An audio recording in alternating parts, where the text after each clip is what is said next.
सभी को प्रणाम। और बड़ा अच्छा मौका है राष्ट्रीय बालिका दिवस के मौके पर जुड़ना।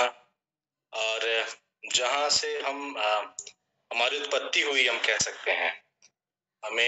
हम जो कुछ बोल पा रहे हैं, जान पा रहे हैं, वो कहीं न कहीं एक बालिका थी, कभी जो माँ बनी और कभी पत्नी बनी। तो बड़ा अच्छा सा मौका है जब हम इस पे बात करने जा रहे हैं। और सभी को बधाई कि सभी इतने कम समय पे जुड़ पाए और सुन पाए। मैं इलाहाबाद से हूँ, मेरा नाम कृष्ण कुमार मौर्य है और मैं आपके साथ आप वीडियो ऑन करिए भैया जी। इसके अंदर से साथ ही मैं अपना एक संस्थान नुक्कड़ नाट्य अभिनय संस्थान भी रन कर रहा हूँ और सामाजिक जागरूकता जो भी मुझसे हो पाता है मैं करने की कोशिश करता हूँ। धन्यवाद। बहुत बहुत धन्यवाद कृष्ण कुमार जी। मैं ब्यूटी जी से अनुरोध करना चाहूँगा। ब्यूटी जी, आप अपना माइक अनम्यूट करें और वीडियो भी साथ साथ अपना परिचय दें। बहुत बहुत धन्यवाद सुजीत जी। मेरा नाम ब्यूटी है और मैं वर्तमान समय में महात्मा गांधी अंतर्राष्ट्रीय हिंदी विश्वविद्यालय से MSW महात्मा गांधी फ्यूजी गुरुजी सामाजिक कार्य अध्ययन केंद्र से। और आपको बहुत बहुत बधाई कि आप इस राष्ट्रीय बालिका दिवस पे ये ऑर्गेनाइज कर रहे हैं इस प्रोग्राम को। और निश्चित रूप से हम जब इंटरेक्ट करेंगे तो एक बहुत अच्छी मानसिकता के तहत हम लोग बात करेंगे और एक हेल्दी कन्वर्सेशन होगा हम लोगों के बीच में और हम बहुत कुछ ऐसा सीख पाएंगे, ऐसे मैं उम्मीद करती हूँ। बहुत बहुत धन्यवाद। बहुत बहुत धन्यवाद ब्यूटी जी। अब प्रेम, आप अपना परिचय दें। आप सभी जानते हैं मेरा नाम प्रेम बुद्धिवंत है। मैं भी महात्मा गांधी अंतर्राष्ट्रीय हिंदी विश्वविद्यालय का तृतीय छमाही का छात्र हूँ, जो कि समाज कार्य से संबंधित है। और सुजीत भाई, आपको बहुत बहुत बधाई, क्योंकि आज से आप एक प्लेटफॉर्म स्टार्ट करें। क्यों तो ज्यादा कुछ नहीं, थोड़ा तो बोल पाएंगे। और अभी तक तो हमने कभी बातचीत नहीं की थी, बस इसे यही चाहेंगे कि थोड़ी थोड़ी बात बढ़ाई जाए और बस इतना ही। बाकी कुछ तो अदर एक्टिविटी नहीं है हमारी। बहुत बहुत धन्यवाद प्रेम जी। इसी संदर्भ में अभी मैं कहना चाहूँगा, मेघा जी जुड़ी हुई हैं, तो कृपया मेघा जी, आप अगर संभव हो तो कैमरा भी ऑन करें, अनम्यूट होकर बोलें। जी, सभी को मेरा प्रणाम। आज राष्ट्रीय बालिका दिवस है और being as a girl I am proud to be a girl. तो आज के इस अवसर पे आपने जो व्याख्यान रखा है उसके लिए थैंक यू भी, और आपको बधाई भी कि आप ऐसे व्याख्यान कर रहे हो। साथ में सभी को जागृत करने के लिए या फिर सभी की एक समझ विकसित करने के लिए ये बहुत आवश्यक भी है कि हम जैसे स्टूडेंट इस पर काम करें। तो मैं मेरा परिचय देना चाहूंगी। मेरा नाम मेघा श्रीवास है, मैं वर्धा की प्रॉपर हूँ और MSW की छात्रा हूँ, और साथ ही वर्तमान स्थिति में मैं वुमेन्स एम्पावरमेंट के लिए एक प्रोजेक्ट वर्क कर रही हूँ। बहुत बहुत धन्यवाद मेघा जी। हमारे साथ कमलेश जी भी जुड़े हुए हैं, तो कमलेश जी अगर संभव हो तो वीडियो ऑन करें, अपना परिचय दें। नमस्कार सभी को, मैं कमलेश वर्गी, महात्मा गांधी अंतर्राष्ट्रीय हिंदी विश्वविद्यालय का छात्र हूँ, तृतीय छमाही का। और इस समय इस मीटिंग से जुड़ के बहुत अच्छा लग रहा है कि सुजीत जी ने आज ये कार्यक्रम ऑर्गेनाइज किया। तो ऐसे कार्यक्रम ऑर्गेनाइज करते रहिए और हमें भी जुड़ते रहिए, बस इतना कहना चाहूँगा। जी बहुत बहुत धन्यवाद। अभी तुरंत जुड़ पाए हैं नवीन जी, तो नवीन जी आप अपना परिचय दें।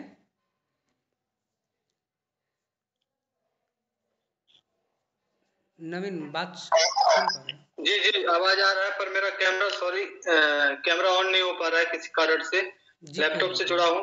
जी जी जी जी, मेरा नाम नवीन कुमार है और मैं महात्मा गांधी अंतर्राष्ट्रीय हिंदी विश्वविद्यालय में MSW कर रहा हूँ। और अभी सहपाठियों से जो आज का विषय जो है राष्ट्रीय महिला बाल दिवस जो है, लड़कियों के लिए जो भी कानून प्रोग्राम जो चलाए जा रहे हैं, उस प्रकार से हम लोग और अच्छा क्या सोच सकते हैं आदि के बारे में जो मीटिंग हम लोग आपस में चर्चा करेंगे। ये जो कर रहे हैं वो एक अच्छा विषय है। धन्यवाद। बहुत बहुत धन्यवाद। तो एक बार फिर से आप सभी का हार्दिक स्वागत है इस मंच पर। तो आज इस राष्ट्रीय बालिका दिवस के मौके पर हम बात की शुरुआत करेंगे। तो सबसे पहले ये जान लेना हमें अति आवश्यक है कि राष्ट्रीय बालिका दिवस मनाया क्यों जा रहा है, इसकी क्या आवश्यकता है। तो इस पर अगर कोई बात अपनी रखना चाहे तो सादर आमंत्रित है उन्हें। क्यों आवश्यक है आज राष्ट्रीय बालिका दिवस की।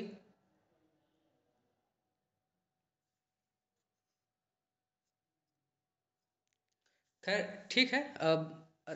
आज राष्ट्रीय बालिका दिवस जिस तरह से एक ये जागरूकता का कार्यक्रम है, जागरूकता का कार्यक्रम चलाने की आवश्यकता इसलिए है कि हम जिस समाज में रहते हैं उस समाज में हमने देखा है आज़ादी से पहले हो या आज़ादी के कुछ समय बाद और आज भी हम देखते हैं कि कुछ ऐसे परिवेश हैं जहाँ पर कहीं न कहीं बच्चियों पर एक प्रकार का जो एक स्वतंत्रता है, जो फर्क है, जैसे बालक हो या बालिका हो तो बालक को पूरी स्वतंत्रता है लेकिन कहीं न कहीं बालिकाओं पर एक प्रतिबंध है।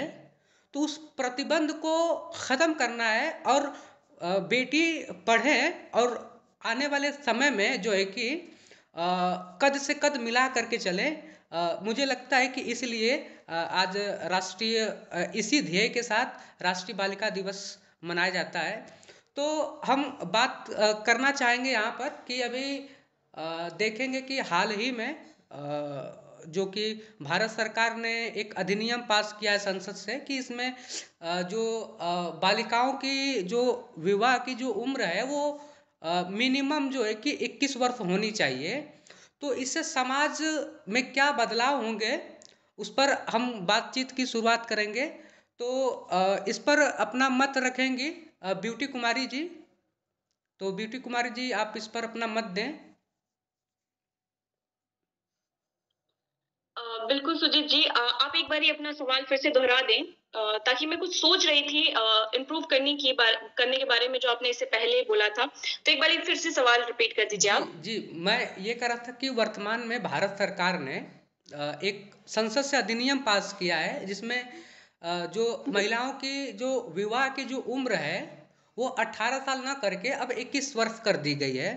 तो इससे समाज में क्या बदलाव होंगे तो इस पर थोड़ी सी चर्चा हो जाए। जी बिल्कुल। सुजीत जी, पहली बात तो मैं ये कहना चाहूंगी कि जो आपने कदम मिला के बात कहा आपने, मुझे लगता है कि वो कैटेगराइज हो गया। सॉरी टू बी इंटरप्ट, वो कैटेगराइज हो गया।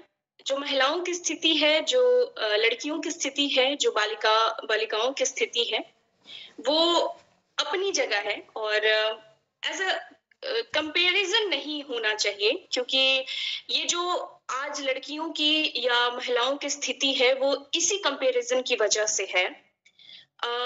मुझे ऐसा लगता है। इसलिए बाकी जो आपके आते हैं सवाल पे कि ये जो शादी की उम्र है वो बढ़ा करके 21 कर दी गई है, निश्चित रूप से मैं सरकार के इस फैसले के बिल्कुल सपोर्ट में हूँ, क्योंकि मुझे लगता है कि ये जो एक उम्र थी 18 वर्ष, इसमें एक लड़की अभी अगर पढ़ने की भी उसको आजादी है तो एक बेटी 10th और 12th पास ही करती है कि उसकी शादी कर दी जाती है। सबसे पहली बात कि अगर इसमें कुछ बढ़ा हुआ है तो वो है एक शिक्षा वो ज्यादा ग्रहण कर पाएंगे, मुझे ऐसा लगता है। और इसमें दूसरी चीज है कि जो बेटियां हैं, मुझे लगता है ऐसा, मतलब मेरा मानना है कि उनकी जो स्थिति रही है समाज में वो काफी वेलबींग नहीं रही है। तो ये एक अच्छा इम्प्रूवमेंट है मेरे ख्याल से। बाकी और कोई अगर बात रखना चाहे तो रखे। फिलहाल मेरे दिमाग में यही आ रहा है कि शिक्षा व्यवस्था एक बेहतर हो सकती है और लड़कियां अच्छी तरह से पढ़ सकती हैं, मैं ऐसा कह सकती हूँ। जी बहुत बहुत धन्यवाद ब्यूटी जी, आपने एक अच्छा दिया बातचीत की। तो हमारे साथ जुड़े हुए हैं आशीष जी। आशीष जी एक अधिवक्ता के रूप में भी हैं। तो इससे आशीष जी बताएंगे, अपनी बात रखेंगे आशीष जी। हाँ हाँ सुजीत जी, ब्यूटी बातों को हम भी सहमत है करते हुए हम भी कुछ दो चार लाइनें जोड़ना चाहता हूँ।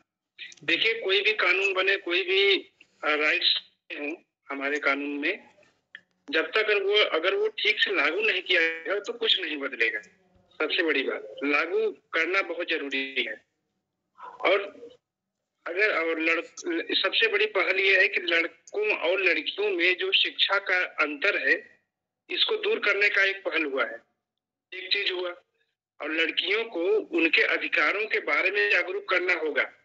इसके साथ साथ इसका जो लैंगिक समानता, जब तक ऐसा नहीं होता है ना, तो लैंगिक समानता भी नहीं आ सकती है।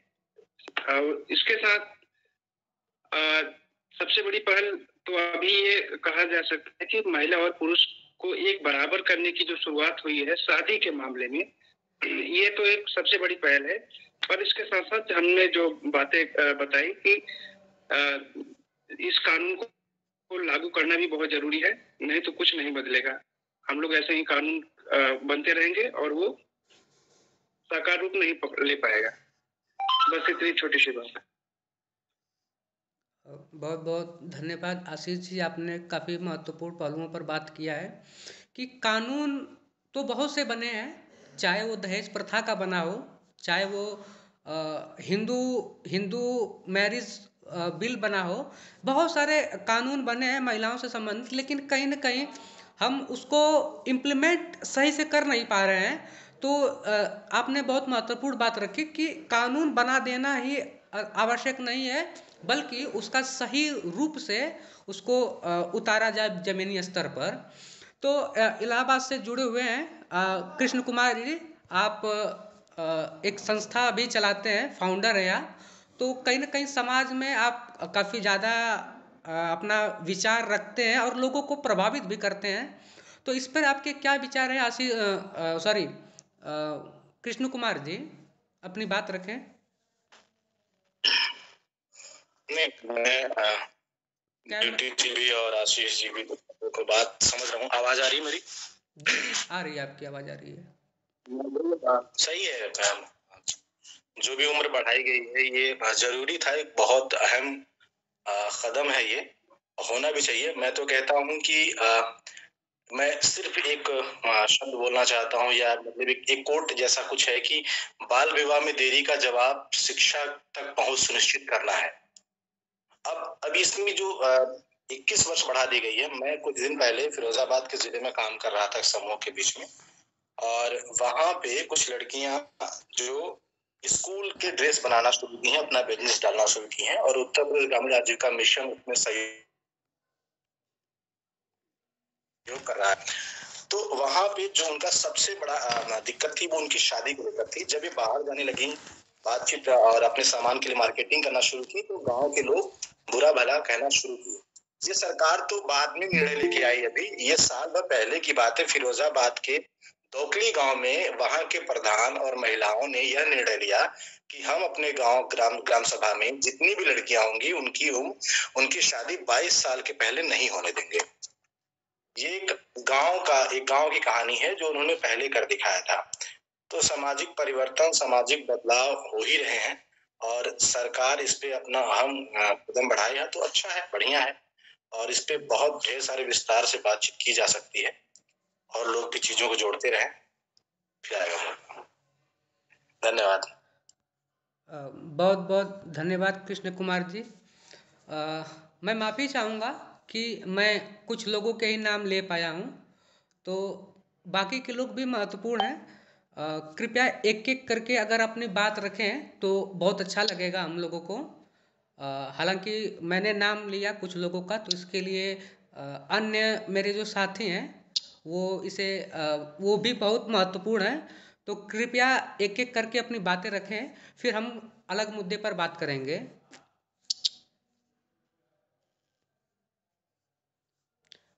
मेघा जी, आप अपनी बात रखें इस विषय पर।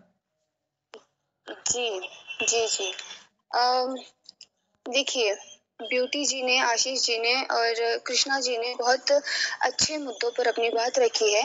बट मेरा ये मानना है, इसमें मैं बस थोड़ी जोड़ना चाहूंगी कि जैसे समानता की बात होती है, तो समानता, लैंगिक समानता को भी ध्यान में, आप उसको तो साइड में ही रखना चाहिए, लेकिन समानता होनी चाहिए साक्षरता की। हम देखते हैं कि लड़कियों की शिक्षा के लिए तो काफी कुछ किया जा रहा है, लेकिन किसी क्षेत्र में शिक्षा का साक्षरता का जो प्रमाण है वो बहुत हाई है और कहीं कुछ भी नहीं है। तो यहाँ समानता होनी चाहिए। जब यहाँ समानता होगी ना, तभी एक लड़की, एक विमेन आगे बढ़ पाएंगे। और साथ ही इसमें ये जो अब बात रखी गई है सरकार से, जो भी लागू किया गया है कि 21 वर्ष होनी चाहिए, ये आवश्यक इसलिए भी है क्योंकि सबसे महत्वपूर्ण होता है कि लड़की की जो पहचान होती है, उसकी जो अस्मिता होती है, वो सिर्फ एक लड़की भर ना रहे, तो उसके साथ उसकी अपनी स्वतंत्रता जुड़ी हो कि वो अपनी पहचान कैसे बना सकती है, ताकि वो सक्षम हो सके, है ना। अब जैसे रोजगार की बात अब कृष्णा जी ने की है, तो ये बात भी एक महत्वपूर्ण बात होती है कि वो स्वतंत्र रहेगी अपने विचारों को प्रकट करने के लिए, तभी तो वो अपने आप को सक्षम बना पाएगी। और वो अगर रोजगार उत्पन्न करेगी तो वो, जैसे हम कहते हैं, समाज में कहते हैं कि महिला और बहुत कमजोर होती है, नहीं, अगर वो अपना रोजगार खुद उत्पन्न कर पा रही है तो फिर वो सशक्त बनती है, वहां उसकी कमजोरी को नहीं नापा जाएगा, है ना। ये मेरा मानना है। बहुत बहुत धन्यवाद मेघा जी, आपने बहुत ही महत्वपूर्ण बिंदु पर हम सभी का ध्यान आकृष्ट कराया है कि अगर समानता हो तो शिक्षा की हो, न कि हम जेंडर इक्वलिटी को ही एक वे में चलें कि हम जेंडर इक्वलिटी चाहते हैं, जेंडर इक्वलिटी चाहते हैं। अगर हम शिक्षा में समानता कर दें तो जेंडर इक्वलिटी बहुत बड़ा इशू नहीं है, वो ऑटोमेटिक हो जाएगा। और जो एक शिक्षा व्यवस्था है, कहीं ना कहीं इसमें भी अगर हम इसमें सुधार करें, और क्योंकि हम देखते हैं कि हम जो स्त्री अध्ययन, अब आज हम लोग सोशल वर्क के स्टूडेंट हैं, तो स्त्री अध्ययन का जो विषय है वो कहीं ना कहीं प्राइमरी लेवल पर थोड़ा बहुत स्टार्ट हो, उच्चतम विद्यालय तक जब हम पहुँचे, 10वीं 11वीं 12वीं की कक्षा में जब पहुँचे, तो कहीं ना कहीं हमारा महिलाओं के प्रति जो संवेदनशील भावना है वो वहीं से निखर कर आए, क्योंकि हम इस उम्र के पड़ाव में होते हैं कि हमारे ऊपर जो बातों का जो असर होता है वो बहुत ज़्यादा होता है।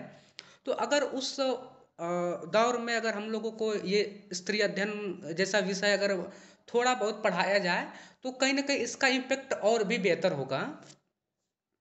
तो इसी संदर्भ में अन्य साथी भी बात रखें तो बहुत अच्छा रहेगा।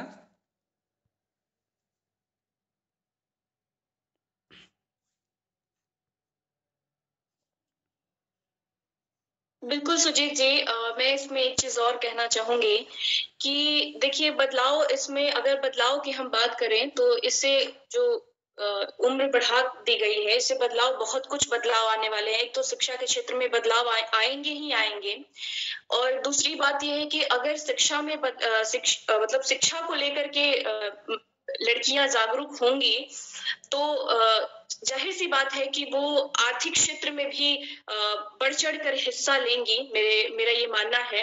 लेकिन इसे हमें एक चीज और देखने की जरूरत है कि ये गांव लेवल में जो विलेज है, कम्युनिटी बेस्ड है, वहां पे ये कितना इसको कितनी मान्यता मिलती है, ये भी हमें देखने की जरूरत है। जैसे एक गांव की, अगर हम गांव के परिवेश की बात करें तो जो लड़कियां होती हैं वो अभी जैसे ही अपना 12 पास करती हैं या 10th पास करती हैं, अभी उनकी उम्र भी सही से नहीं होती है, 20 साल की होती हैं या 19 साल की होती है, उनकी शादी कर दी जाती है, परिवार वाले उनकी शादी कर देते हैं। तो वो एक तरह से परिवार और समाज में ही बस जाती हैं, उनका न मानसिक विकास हो पाता है, न बौद्धिक विकास बिल्कुल भी नहीं हो पाता है। तो इसमें एक ये है कि अगर महिलाओं को, जैसे कई अभियान चला रहे हैं, बेटी बचाओ बेटी पढ़ाओ, जैसे कि आज का जो कार्यक्रम हुआ उसमें भी इसको हैशटैग के तहत चलाया जा रहा है, बेटी बचाओ बेटी पढ़ाओ। जरूर इसमें बेटी बचाओ बेटी पढ़ाओ का नारा बहुत अच्छा है, इसे होना भी चाहिए, लेकिन इसमें एक चीज ये भी होना चाहिए कि बेटी बचाओ बेटी पढ़ाओ और बेटों को संवेदनशील बनाओ, है ना, क्योंकि समाज में अगर रहना है और हमें बहुत अच्छा मतलब समाज को एक सुसज्जित समाज बनाना है, तो यहाँ पे जाहिर सी बात है कि समानता लानी होगी। समानता इन द सेंस कि वही है कि अगर पुरुष का साथ मिले, अगर हमारे भाई का, अगर हमारे पिता का, अगर हमारे किसी भी दादा का अगर साथ मिलता है तो एक लड़की काफी अच्छा कर जाती है। अगर उसके पीछे एक पिता, भाई या किसी भी अपने दोस्त फ्रेंड सर्कल में ही किसी का साथ हो तो, है ना, तो इसे भी समझने की जरूरत है। मेरा ऐसा मानना है कि बेहतर करने के लिए पुरुषों का साथ भी होना जरूरी है। कदम से मिलाने के लिए जरूरी है कि एक समझ विकसित करते हुए हम साथ में बढ़ें। तो इसे मैं कहना चाहूंगी बस। जी बहुत बहुत धन्यवाद ब्यूटी जी, आपने काफ़ी अच्छे मुद्दों पर बात किया कि समानता हो। और ये एक बहुत अच्छी बात ब्यूटी जी आपने कहा कि जैसे ही बच्चियां इंटर पास कर लेती हैं तो कुछ सालों के बाद उनकी शादी हो जाती है, जबकि वो मैच्योर नहीं हो पाती हैं। और यही कारण है कि महिला अपने हित में जो भी नए कानून बने हुए हैं, जो उनके अधिकार हैं, वो उनको जान नहीं पाती हैं और उनकी शादी कर दी जाती है। और एक जिम्मेदारी भी दे दी जाती है कि महिला घर की ये कह ले कि इसको हम कह सकते हैं ना कि जिम्मेदार हैं, जो जिम्मेदारी उठाना है। तो उनको कहीं ना कहीं देखिए, महिलाओं का सम्मान के नाम पर कितना उनका शोषण किया गया है कि महिलाओं को घर का इज्जत का दिया गया है। बेटी जो है कि घर का इज्जत संभालेंगी, तो ये सब जिम्मेदारियां पुरुषों को क्यों नहीं दी जाए। और जिस तरह से पुरुष का संपत्ति पर अधिकार है, तो जब महिलाएं ही घर की इज्जत हैं तो क्यों ना संपत्ति का अधिकार भी उनको दे दिया जाए। ये अपने आप में एक बहुत बड़ा विषय है ये, कि इस पर बात नहीं होती है। और हम कहते हैं कि भारतीय संस्कृति में हम लोगों ने महिलाओं को बहुत ही सम्मान दिया है, महिलाओं को सम्मान पूर्वक है। तो सम्मान दिया तो अधिकार कब देंगे आप? अधिकार भी तो चाहिए उनको। आज आप सम्मान देते देते कहीं ना कहीं उसे निर्भरता की एक जो मनोदशा होती है उस पर आपने खड़ा कर दिया महिलाओं को। तो महिलाएं निर्भर कैसे होंगी इस पर आशीष जी, आप हालांकि आप अधिवक्ता भी हैं प्रयागराज हाई कोर्ट में, उस पर मतलब ट्रेनिंग कर रहे हैं आप, तो इस पर जरा विचार करें, बताएं लोगों को कि ये जो अधिकार है और सम्मान है, सम्मान चाहिए महिलाओं को कि अधिकार चाहिए? अगर अधिकार चाहिए तो कैसे मिलेगा? क्या छीनना अति आवश्यक है या पुरुष इस पर अपना प्रयास करें ताकि उनको भी समानता में लाया जा सके? आशीष जी। देखिए सुजीत जी, अधिकार की बात या निर्भरता की बात जो भी है, ये तो इसके लिए तो कानून भी बना है, ठीक है। लेकिन सबसे बड़ी अपना कोई भी एक पहल अपने, चाहे वो समाज में किसी भी तबके का हो, तो सबसे बड़ी पहल होती है हमारी सोच और हमारे कर्म। अगर हमारा सोच और हमारा कर्म बिल्कुल खुला रहेगा, स्वतंत्र विचार रहेगा और सम्मान पूर्वक रहेगा, तो हम महिला हो चाहे पुरुष हो, मतलब सबको एक बराबर उनको एक प्लेटफॉर्म दिया जा सकता है। हम बातें कहने को तो कभी भी सुनने को मिल जाए कि हाँ ठीक है, टीवीओ में कहा जा रहा है या अखबारों में आ रहा है या वेबिनार के माध्यम से कहा जा रहा है, तो ये सब हम लोगों तक ही आ जाए। जब तक हम अपनी सोच और अपने विचारों के साथ साथ अपने कर्म को भी शुद्धिकरण नहीं करेंगे, तब तक हम ये वक्तव्य ही रह जाएगा, इसको परिणित नहीं किया जा सकता है। तो हमारा लबोलबाब यही कहना है कि सबके हर एक इंसान विचारों में बिल्कुल साथ हो जाए, उसको आदत में बदल दिया जाए कि हम हमारे समाज में जो भी बहन है, जो भी बेटियां हैं, जो भी महिला पुरुष जो भी हैं, सबको समानता का दर्जा देना और उनको आगे बढ़ाना है, तो सबसे बड़ा पहल कि हम लोग अपने विचारों को कर्मकरण करते हुए और उनको बिल्कुल फॉलो किया जाए। कानून तो बन रहे हैं और बनते भी हैं, आप देख भी रहे हैं। और बाकी ये एक छोटी सी बात यही कहना है। जी हाँ, ये बात तो है ही कि कानून तो बहुत से बने हैं, लेकिन कहीं न कहीं उसका पालन जो है कि हो नहीं पा रहा है। पालन न होने के कई कारण हो सकते हैं। समाज समाज के साथ साथ कभी तमाम घरों में हम लोग देख रहे हैं कि हमारे ही में वो सब की जाती है कि बाहर मत जाओ। ठीक है, समाज में अच्छे बुरे सब हैं, लेकिन हमने कहा कि जब तक घर से लेके बाहर तक के हर एक व्यक्ति, ऊपर से लेके नीचे तक का तबका जब इन खुले विचारों को सहमति प्रदान करना शुरू करेगा, वो जागरूकता फैल पाएगी लोगों तक और उनके विचारों, उनके कर्मों तक। जी बहुत बिल्कुल आशीष जी, मैंने कहा भी था इसी संदर्भ में मैंने कहा था कि अगर एक पिता, भाई और जो भी है हमारे घर में बड़े बुजुर्ग, अगर उनका साथ मिलता है तो लड़कियां काफी अच्छा कर सकती हैं।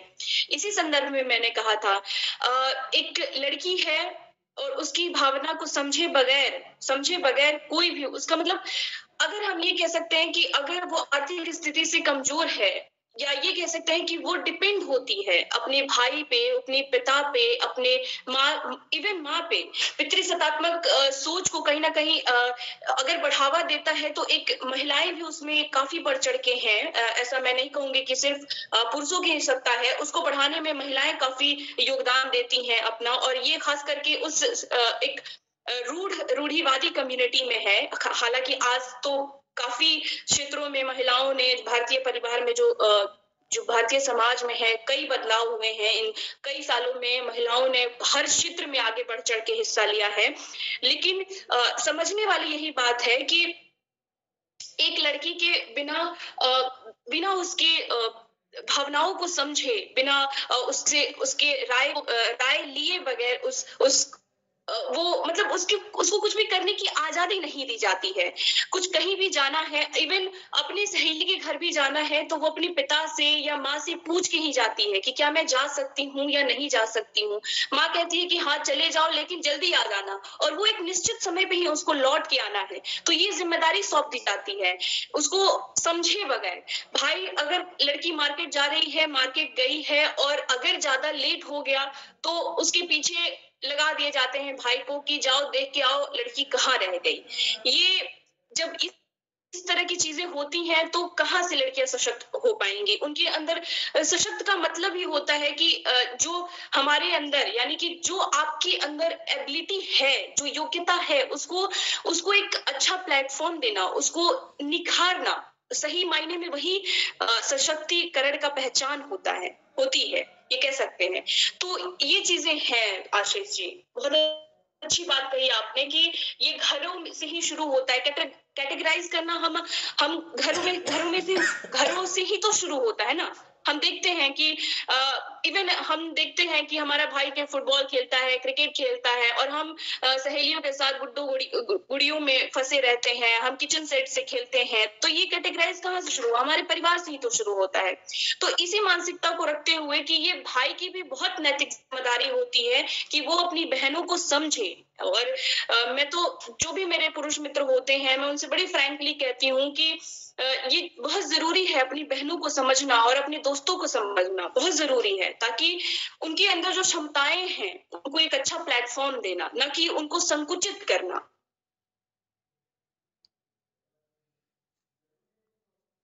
बहुत ही गंभीरता पूर्वक बात की है ब्यूटी जी, कि ये केवल अकेले के महिलाओं से नहीं होगा, जबकि कोई भी लड़की है वो बहन भी होती है, वो माँ भी होती है, वो पत्नी भी होती है, उसके साथ पुरुषों का तमाम रिश्ते जुड़े होते हैं। तो कहीं ना कहीं एक भाई का जो दायित्व है, रक्षाबंधन हम सभी भारतीय बहुत ही सहस्रपूर्व मनाते हैं। तो कहीं ना कहीं जो एक जिम्मेदारी होती है भाई का बहन के प्रति, तो उस जिम्मेदारी का अगर निर्वहन करना है तो उसकी सुरक्षा के साथ साथ उसकी शिक्षा, उसके उसके अधिकार और उसको उसके अंदर क्या एक कैपेबिलिटी है कुछ करने की, उसको ले करके उसे आगे बढ़ाने के लिए हर वक्त भाई का एक दायित्व होना चाहिए कि वो उसे लेकर आगे बढ़े और उसे आगे बढ़ाए। पिता जिस तरह से ब्यूटी जी ने हम सभी का ध्यान आकृष्ट कराया कि ये घर से ही शुरू होता है और वास्तविकता यही है कि घर से ही शुरू होता है। वर्तमान समय में अगर हम देखें तो बहुत चेंजेस आ रहे हैं इसमें, और ये बहुत खुशी की बात है कि आज हम देश की आज़ादी के साथ साथ आज अब हम लोग जो है कि 75वां जो है कि अमृत महोत्सव मनाएंगे आज़ादी का, तो उसमें एक बहुत अच्छी पहल देश एक नई दिशा में जा रहा है कि महिलाओं के बारे में काफ़ी पुरुष विचार कर रहे हैं कि नहीं, इनको भी अधिकार मिलना चाहिए। तो कहीं ना कहीं समाज जो है कि गांधी जी का जो एक विचार था कि बिना महिला के अब हालांकि ये तो सत्य है कि बिना महिला की सृष्टि की रचना संभव नहीं है, तो कहीं ना कहीं महिलाओं का जो योगदान है वो बहुत अमूल्य है, इसका कोई मूल्य नहीं है। सृष्टि पर कोई भी अगर आया है तो वो महिला उसका एक तरह से कहें कि जन्मदाता है वो, तो कहीं ना कहीं उसके अधिकार के लिए तो हमें बोलना पड़ेगा, और जो कानून बन रहे हैं उसको कैसे जागरूकता करके लोगों तक इसको पहुंचाया जाए। अन्य लोग भी बात रखें तो बहुत अच्छा लगेगा। हमारे साथ मेगा जुड़ी हैं तौहीद। सुजीत जी, मैं चाहूंगा कि तौहीद भाई भी थोड़ा दो शब्द बोले।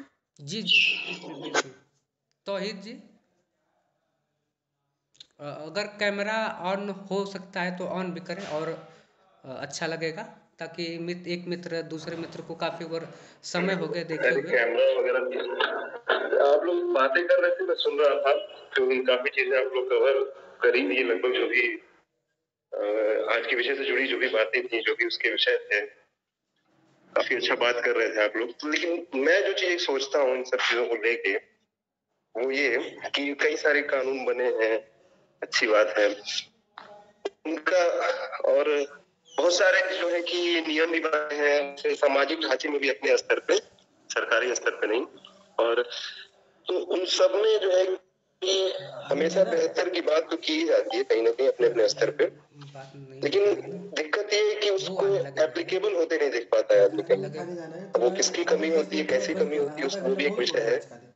लेकिन जहाँ तक मुझे लगता है इसमें दूसरी बात रहेगी बालिका जो है या महिला जो भी है, उसमें उनको जागरूक करने या उनको जो है कि चीजों को जो भी समझना है, या फिर जैसे कि मैं ये जो जुड़े मुझे शब्द नहीं मिल रहा समझा पाने का, लेकिन मतलब मैं इसमें पुरुषों की बात करना चाह रहा हूँ कि पुरुष जो है, एक जो मेल होता है, उसकी इसमें ज्यादा भागीदारी होनी चाहिए इस चीज को जो है कि महिलाओं तक फैलाने में, या जो भी है इसको एक मतलब इसको बेहतर बनाने में। जैसे कि एज 21 तक की होनी चाहिए, या फिर उनके अधिकार मिलने चाहिए, उनके सम्मान की बात है, क्योंकि हम पुरुष महिला दोनों से घिरे हुए हैं। तो उसमें अगर जैसा कि ब्यूटी जी ने एक बात कहा भी था, इसको शुरू में उन्होंने कहा था कि जब एक लड़की को घर से सपोर्ट मिलता है, मतलब उसके पिताजी सपोर्ट करें, उसके भाई करें, और जो भी पुरुष है उसके आसपास उसके साथ, चाहे उसके साथी हो, चाहे उसके परिवार में हो, या जो भी हो, उनका अगर उसको सपोर्ट मिलता है तो वो एक कॉन्फिडेंस में आती है। क्योंकि लड़की का क्या है ना कि उसको चीजें करने के साथ साथ ना सिर्फ करना नहीं होता है, अपने आप को प्रूफ करना पड़ता है। ये बहुत बड़ी समस्या होती है उसके साथ। तो उसे प्रूफ किसके सामने करना है, उसके सामने करना है, मतलब जो उसके साथ जुड़े हैं जो लोग। तो अगर वो लोग ही उसको जब रिलैक्स कर देंगे अपने तरफ से, तो वो उन चीजों का लोड लेकर कि वो काम करेगी। मतलब मैं इस विषय पे बात कर रहा हूँ कि जो एक लड़की को प्रूफ करना पड़ता है अपने आप के लिए। हालांकि ये बहुत ज्यादा देखा जाता है कि लड़कियों को जो है कि पढ़ाई से लेकर के, अपने नौकरी से लेकर के, अपने शादी के पहले का जो जीवन है मायका, और शादी के बाद का जो जीवन है ससुराल, सब जगह उसको अपने आप को प्रूफ करना होता है। और ये प्रूफ क्यों करना होता है, किसने बनाया है, कैसे बनाया है, ये बहुत इसका भी एक विषय है। लेकिन जहां तक मुझे लगता है इसमें हर चीज का मिश्रण है। इसमें धार्मिक भावना भी आती है, इसमें कई सारी जो है कि होली बुक्स जो है अलग अलग रिलीजन की, उसमें भी महिलाओं को हमेशा त्याग के रूप में दिखाया गया है कि मतलब वो त्याग की बहुत पीड़ा उठाई, मतलब ऐसा दिखाते हैं उसमें। तो उसमें उनको लगता है ना कि हम अगर ऐसा कर रहे हैं तो मतलब उच्च है, उनको भी ऐसी फीलिंग आने लगती है। तो ये भी चीज है, तो इससे उनके अंदर ये प्रूफ करने वाली जो है कि मेंटालिटी अपने आप इनबिल्ट होने लगती है उनके अंदर। तो उसको खत्म करने का मुझे लगता है कि यही तरीके शिक्षा पे भी जो इन्होंने कहा कृष्ण जी ने, शिक्षा जो है वो पहुंचना बहुत जरूरी है मतलब इस चीज के लिए। क्योंकि अगर हम शिक्षित भी शिक्षित होना और जागरूक होना दोनों में थोड़ा सा फर्क होता है। शिक्षित लोग भी कई बार होता है कि जागरूक नहीं हो सकते हैं चीजों को लेकर के। तो यही मैं कहना चाहूंगा कि हम अगर अपने स्तर से उनको रिलैक्स करें अपने तरफ से, तो प्रूफ करने वाला जो उनके अंदर मेंटालिटी है वो खत्म होगा और वो चीजों को काम करने के लिए ऐसे करेंगे और जो है कि बेहतर समाज का निर्माण हो सकता है। इससे पुरुष को मतलब ज्यादा इसमें इन्वॉल्व करने की जरूरत है। धन्यवाद। बहुत बहुत धन्यवाद तौहीद जी, आपने काफ़ी महत्वपूर्ण बिंदुओं पर आपने अपनी बात रखी कि शिक्षा और जागरूकता ये दोनों एक अलग विषय है। हर शिक्षित व्यक्ति जागरूक नहीं हो सकता है।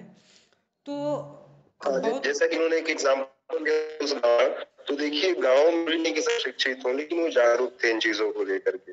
और हम भी कहीं ना कहीं जानते हैं कि महिलाओं के अंदर स्वास्थ्य की बहुत सारी समस्याएं, उनको फीवर प्रॉब्लम्स भी होते हैं और इन सब चीजों को सब लोग जान रहे होते हैं। लेकिन क्या है कि हम उसको अपने अंदर एप्लीकेबल नहीं कर सकते। जानते हैं पर उसको छुपा के रखना है, पर्दे में रखना है, एप्लीकेबल क्यों? तो इस वजह से वो चीज मुझे बहुत अच्छी लगी। उस जो कहाँ क्या गाँव का नाम था आप एक बार मुझे बता देते जरा, सुन नहीं पाया था। दोगली, फिरोजाबाद जिले में। अच्छा, फिरोजाबाद।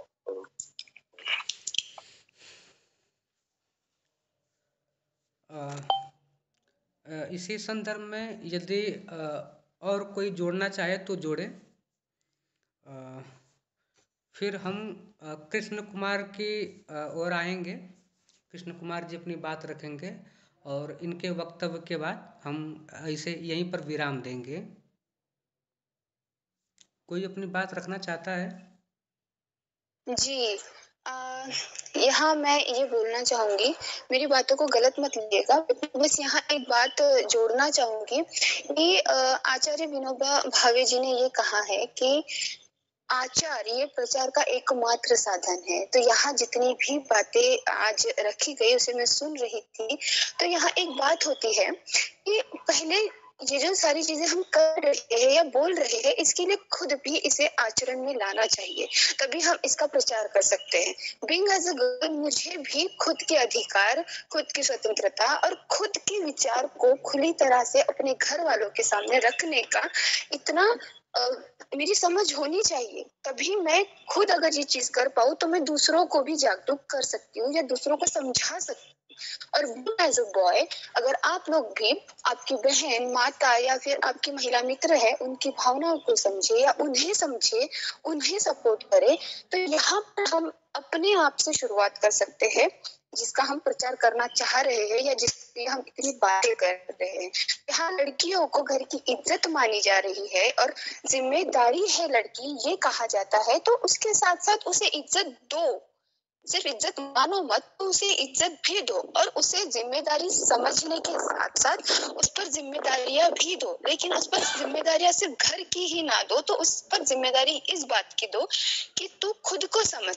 क्योंकि कई बार ऐसा होता है ना कि कोई लड़की अपने आप को समझ ही नहीं पाती है कि मुझ में क्या क्वालिटी है, मेरी क्या एबिलिटी है, और इसके पहले ही उसे समाज के दायरों में बांध दिया जाता है, शादी करा दी जाती है, या फिर उसके ऊपर ये जिम्मेदारी डाल दी जाती है कि हाँ तू एक लड़की है तो तुम ये नहीं कर सकती हो। ठीक है, तो ये सारी चीजों को साइड में रखकर अगर उसे ये जिम्मेदारी दी जाए कि तुम्हें खुद की जिम्मेदारी लेना है, तुम खुद अपने आप को निखारो, तुम खुद अपने आप को इतना एबल बनाओ कि तुम्हें तुम्हारी पहचान बनाने के लिए किसी की आवश्यकता ना पड़े।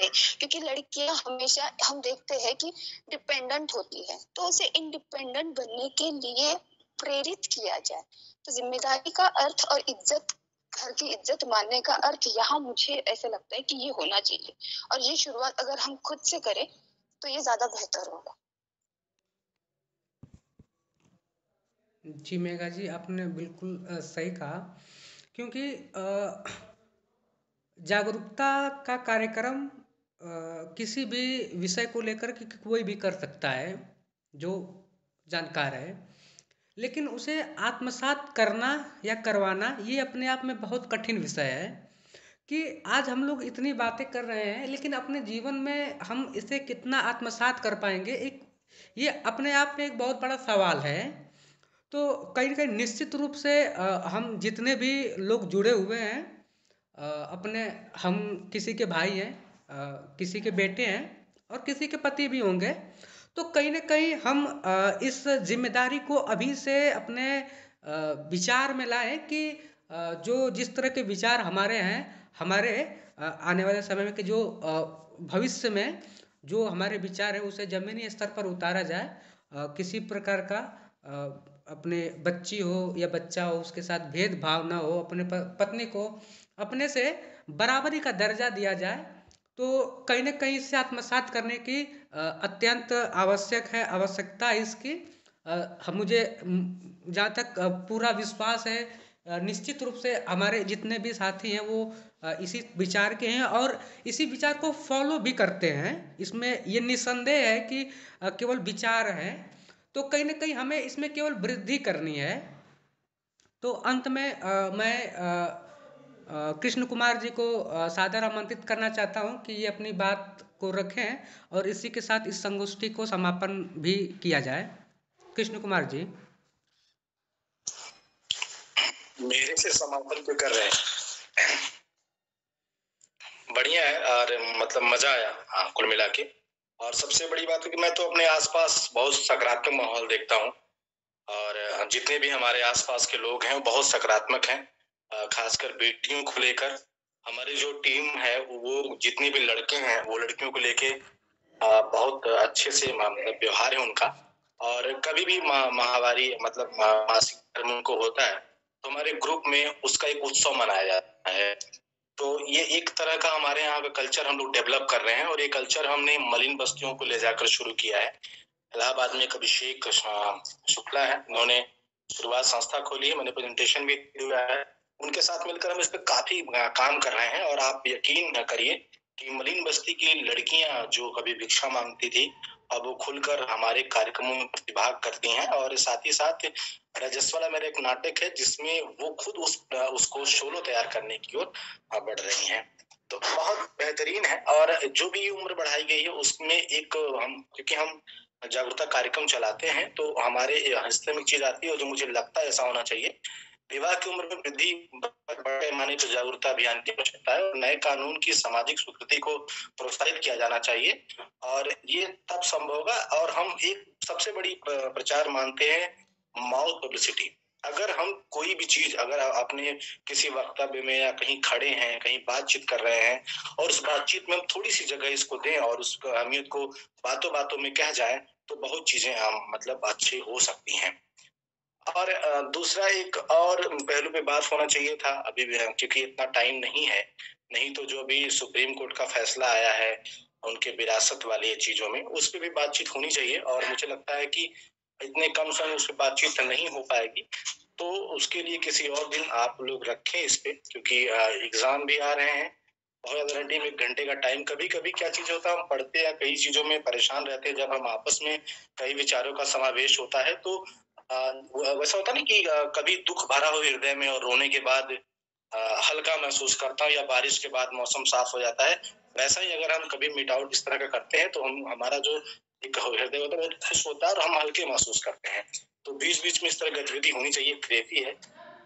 और अगली बार जो हो उसमें तो हम चाहेंगे कि जो सुप्रीम कोर्ट का फैसला है बेटियों वाला उस पर भी चर्चा जरूर होनी चाहिए कि किस तरह से ये कानून है, इसके क्या मायने लगते हैं। तो ये प्राचीन में भी रहा है, इस तरह की बातें आई हुई हैं और अभी भी इसका बात चल रहा है, इस पर कई मुद्दे बातचीत हो चुकी हैं। और क्या मैं मतलब सोच रहा हूँ कि कविता सुना के आप लोगों को खत्म करूं, अगर इजाजत हो, बाकी आप लोग संभालें। जी बिल्कुल बिल्कुल। बिल्कुल बिल्कुल, आप बताइए। अरे कविता, बिल्कुल जी बिल्कुल। नई उड़ानों की सोच लिए वो संस्कारों में झुकने वाली है। ख्वाबों में तकनीकी के सपने हैं, पर जड़ों से सभ्यता की नारानी है। चेतन भगत की नावेल नहीं, वो कान्हा की गीता पढ़ने वाली है। पेरिस लंदन के सपने नहीं, केरल की वादियां उसको प्यारी हैं। बड़ों के सामने सीधी सादी, पर बच्चों के संग वो नटखट कहानी है। आत्मनिर्भरता की सोच लिए वो परिवार के संग रहने वाली है। चेहरे पर मुस्कान लिए वो रात को छिपकर रोने वाली है। सूरज सी तपन भी है उसमें, चांद सी शीतल उसकी लाली है। कभी 1000 बार झुकने को तैयार भी है वो, और कभी एक गलती भी माफ न करने वाली है।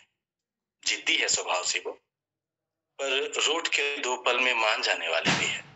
शब्दों की तेज है, मगर दिल उसका झील सा साफ पानी है। उलझी है कभी कभी वो, तो कभी खुली हुई किताब की कहानी है। हैरान हूं मैं ये सोचकर, ये वो हकीकत है या किसी कवि की कल्पनाओं की रची हुई कहानी है। धन्यवाद। बहुत बढ़िया भाई, एक नंबर।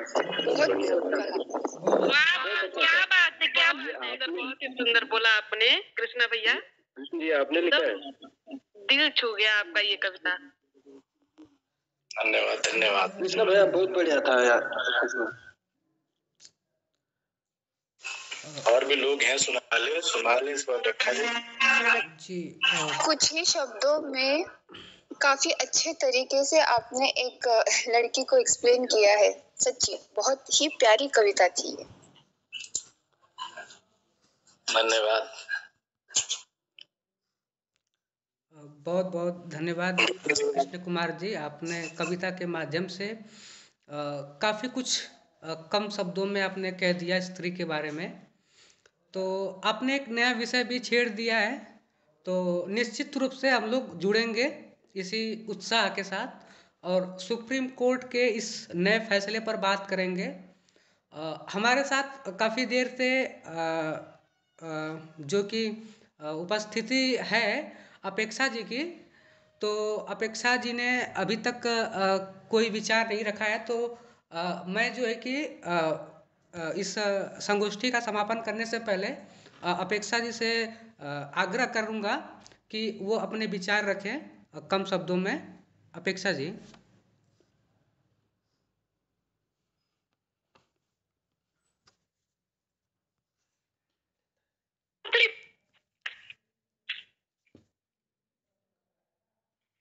हेलो, अरे इसके बारे में कोई आइडिया भी नहीं था। आप लोग कंटिन्यू करें प्लीज। ठीक है, कोई बात नहीं, कोई बात नहीं। तो आज की इस संगोष्ठी का हम यहीं पर समापन करेंगे। आप लोग इतना देर तक जुड़े रहें, इसके लिए आप सभी का बहुत बहुत आभार। और इस औपचारिकता की जो शुरुआत हुई है, मैं आप लोगों से सहृदय निवेदन करूंगा कि आने वाले वक्त में भी कृष्ण कुमार जी ने जो विषय छेड़ा है आज, तो बहुत ज़्यादा वक्त न देते हुए हम लोग इस विषय पर बातचीत करेंगे। इसी हफ्ते के किसी दिन निकालेंगे हम, हालांकि एग्ज़ाम भी है, तो देखते हैं उसमें समय निकालें और सुप्रीम कोर्ट के इस फैसले पर बातचीत करेंगे। बहुत बहुत धन्यवाद आप सभी लोगों का। चलिए जी।